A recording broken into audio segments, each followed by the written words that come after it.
Assalamualaikum warahmatullahi wabarakatuh. Alhamdulillah, hamdan wa syukranillah, salatan wa salaman ala rasulillah wa ba'd. Sahabat AIM yang semoga dirahmati oleh Allah Subhanahu wa taala, selamat datang di AIM Talks. Mari berbincang seputar iman, ilmu dan kehidupan.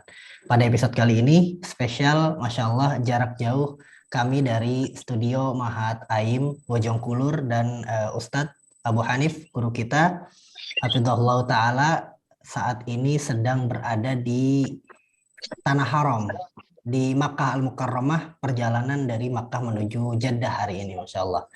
Nah, taib. Kita ingin berbincang bersama beliau ya seputar tentang kabar-kabar dari Tanah Haram hari ini, bagaimana keadaan di sana, bagaimana umroh hari ini, dan lain sebagainya. Dan insya Allah kita akan ingin tahu juga bagaimana kabar keadaan di sana dan saudara-saudara kita yang menjalankan umroh hari ini. Kita sapa dulu beliau. Ustadz, Assalamualaikum Ustadz. Masya Allah.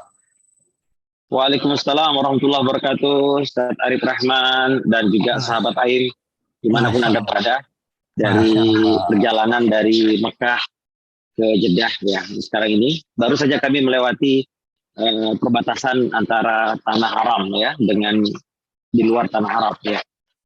Masya Allah. Masya Allah, alhamdulillah Ustaz. Sekarang sudah hari ke berapa Ustaz di sana? Ini hari ke-12 kami ada di Tanah Haram ya. Sejak kami tiba di Medina, kemudian sampai sekarang sudah hari ke-12. Alhamdulillah. Masya Allah. Kemarin melaksanakan umrah di hari keberapa Ustaz setelah karantina? Jadi prosesnya Ustaz, ini kan umrah di zaman pandemi ini mah agak sedikit berbeda dengan biasanya ya. Di sini ada karantina 1 hari sebelum kita berangkat di Jakarta, kita di karantina. Kemudian dites PCR, kalau positif tidak bisa berangkat, kalau negatif alhamdulillah bisa berangkat. Kebetulan rombongan kami kemarin ada 4 orang yang dikonfirmasi positif sehingga mereka tidak bisa berangkat. Kemudian sampai di Medina, kita langsung diarahkan masuk ke hotel selama karantina. Menurut aturan sih 5 hari ya.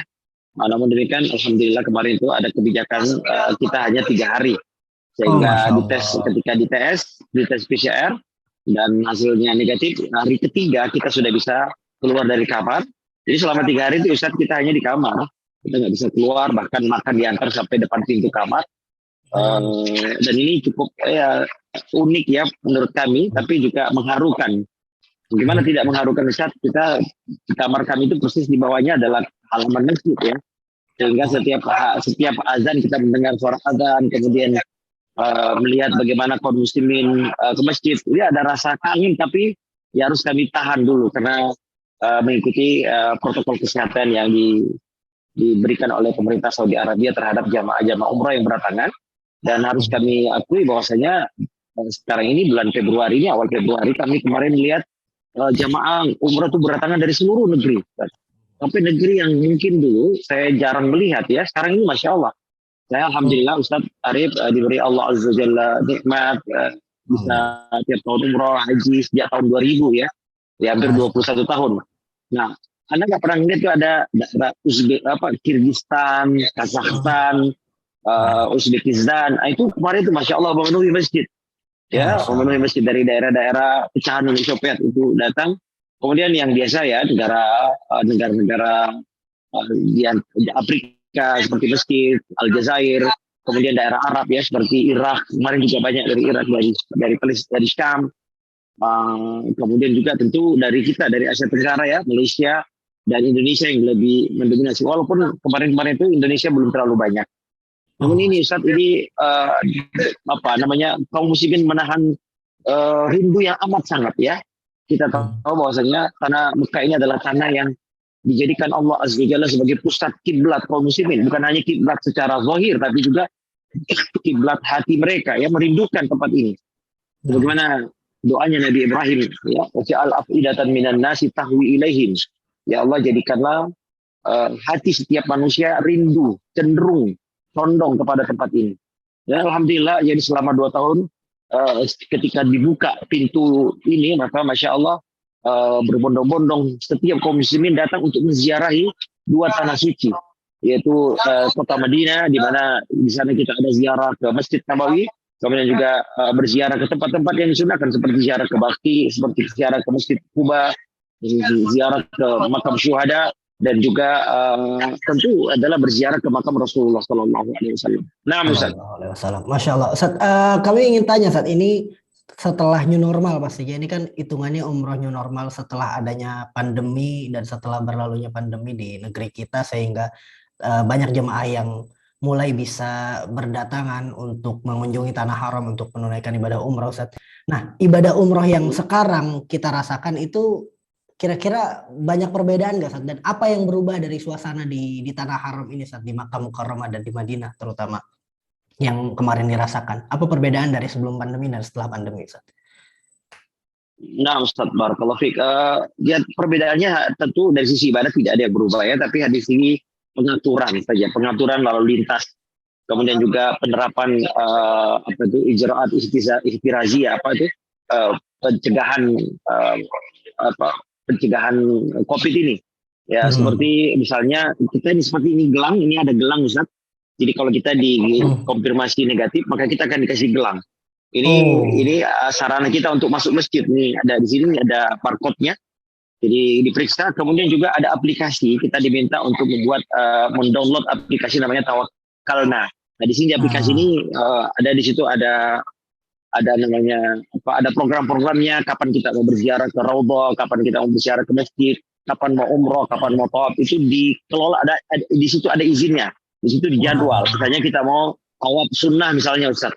Nah kita download, kita pencet ya tawaf sunnah. Nah di situ akan muncul jadwal dan kita pilih. Nah pada saat kita masuk ke gerbang masjid, panitia atau penjaga atau askar atau polisi itu akan melihat, memeriksa apakah kita sesuai dengan jadwal atau tidak. Nah ini jadi di samping ini, Ustaz, jadi ini ada gelang. Ini seperti ibarat seperti waktu kita hajian sebetulnya. Ini metode seperti kita, sistem haji seperti ini. Ya, jadi ini makanya kita pakai terus 24 jam gitu. Selama saya 12 hari tidak pernah lepas kemana-mana. Ya ini kita pakai ini. Kemudian mendownload aplikasi namanya Tawakkalna. Ya, dari situ kita mungkin semacam kayak Peduli Lindungi kalau di Indonesia ya. Nah, jadi kita masuk kemana-mana itu selalu harus di situ ada petunjuk-petunjuk bagaimana kita masuk masjid dan melakukan ibadah-ibadah.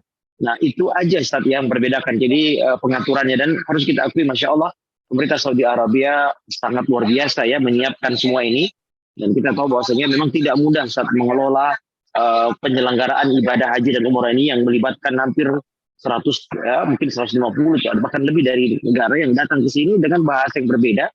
Nah, tapi alhamdulillah sejauh yang kita lihat pemerintah Saudi sangat sigap memberikan pelayanan yang sangat baik untuk pelaksanaan ibadah umrah, sehingga kita bisa melakukan ibadah umrah dengan tenang, nyaman, tetap dengan memperhatikan protokol kesehatan. Masya Allah, Masya Allah. Jadi sekarang tuh berarti nggak bisa sembarangan masuk ke Masjidil Haram tanpa tujuan ya, harus istilahnya harus jadi kita dibatasi waktunya, jam-jamnya. Jadi hanya dibuka di waktu-waktu tertentu, di waktu sholat. Ya tidak bisa seperti dulu waktu 24 jam. Kecuali Raudhah ya. Raudhah itu kita bisa masuk 24 jam. Tapi kalau untuk masjid, kalau saya tidak salah jam azan pertama baru dibuka ya. Azan pertama baru dibuka, jadi jam 4-an ya baru kita buka. Ada pun Masjidil Haram terbuka 24 jam. Ya, terbuka 24 jam, tapi untuk area tawaf, Ustaz, area yang bawah itu tidak semua orang bisa masuk kecuali hanya orang yang mau umroh. Jadi mereka memperlihatkan Tawakkalna. Kemudian juga mereka kalau laki-laki harus pakai baju ihram, tanda bahwa dia sedang umroh. Adapun kalau yang tidak pakai baju ihram, mereka tidak boleh. Kita tawaf sunnahnya di lantai 2, yang jaraknya atau pelaksanaannya seperti kami tadi tawaf wada. Kami tadi tawaf wada di lantai 2 kurang lebih hampir 1 jam 20 menit mungkin ya, karena area masjid satu kali putaran itu bisa 700 atau 800 meter. Nah. Masya Allah, Masya Allah. Jadi tidak bisa turun ke Sohan Ka'bah ya, Ustaz, bagi yang tidak beriman. Nah, ke Sohan nggak bisa. Itu hanya untuk orang yang umroh. Masya Allah. Terkait dengan suasana majelis ilmu di sana, Ustaz, sekarang bagaimana suasananya? Sudah kembali ramai kan? Masya Allah sudah jalan, masyayikh sudah jalan ya. Kalau kita apalagi di Madinah ya. Di Madinah bahkan ada salah satu pengajar kita dari Indonesia yang diberi amanah untuk mengampu majelis ilmu dalam berbahasa Indonesia, yaitu Al-Ustaz Al-Fadil Ustaz Ariful Bahri, Dr. Ariful Bahri, Jazakallahu Ta'ala. Itu juga sudah mulai, dan jamaah Indonesia juga sudah mulai berdatangan, Ustaz.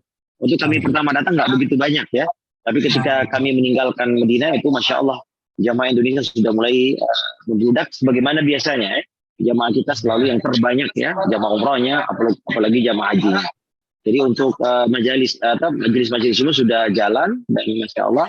Hanya saja memang untuk di Medina dan di Masjidil Haram ini masih diperlakukan staf yang renggang, Ustaz. Jadi kita tidak staf yang rapat tapi staf yang renggang.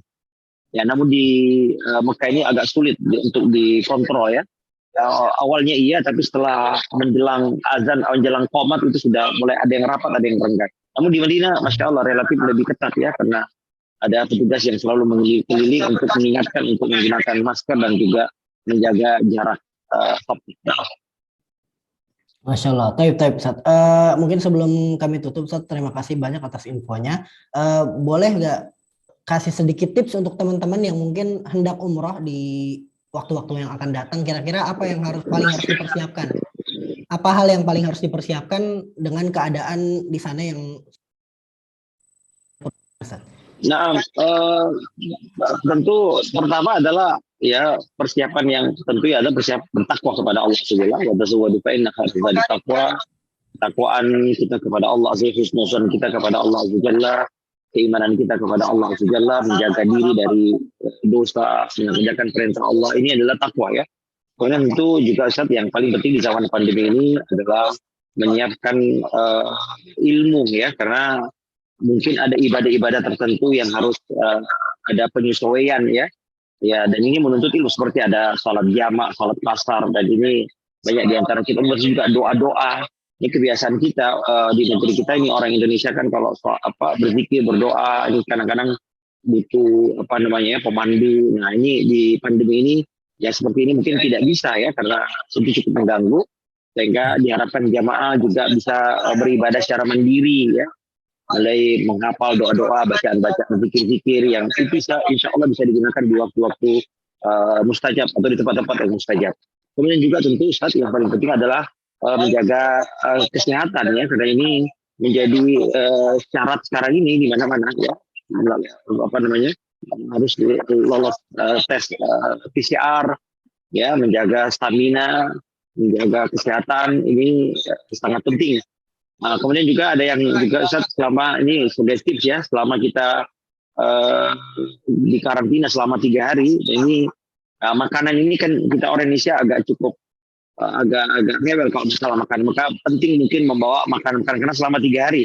Apalagi kalau kemudian saya dengar-dengar mau dikembalikan jadi 5 hari karantina ya. Maka ini penting untuk menjaga membawa cemilan-cemilan khas Indonesia, yaitu mungkin mengundang selera makan kita, karena kita harus sehat ya. Kita harus makan, kita harus sehat. Jadi betul-betul umrah pandemi umrah new normal ini butuh stamina yang bagus, karena itu butuh asupan makanan, vitamin-vitamin yang bisa menguatkan tubuh kita. Nah, anak kira itu Ustaz. Taib Ustaz, Masya Allah. Jazakumullah khairan Ustaz atas informasinya, atas waktunya, atas segala arahan dan masukannya. Semoga Allah mudahkan dan Allah lancarkan segala perjalanannya. Ya Allah beri keberkahan dari segala rangkaian ibadah di sana, dan Allah beri keselamatan sampai di negeri kami lagi, Ustaz. Jazakumullah khairan Ustaz, barakallahu fiik. Terima kasih banyak. Terima kasih banyak juga sahabat AIM yang sudah menyaksikan AIM Talks episode spesial kali ini ya. Jangan lupa dukung kami untuk mensubscribe YouTube kami di Mahat Abdullah bin Mas'ud di Facebook, dan juga di Instagram follow kami di Mahat_AIM, dan kami juga tersedia di platform audio Spotify dan platform audio lainnya. Baik, barakallahu fikum. Aqulu qauli hadza wa astaghfirullah li wa lakum. Subhanakallahumma wa bihamdik asyhadu an la ilaha illa anta astaghfiruka wa atubu ilaik. Wassalamualaikum warahmatullahi wabarakatuh.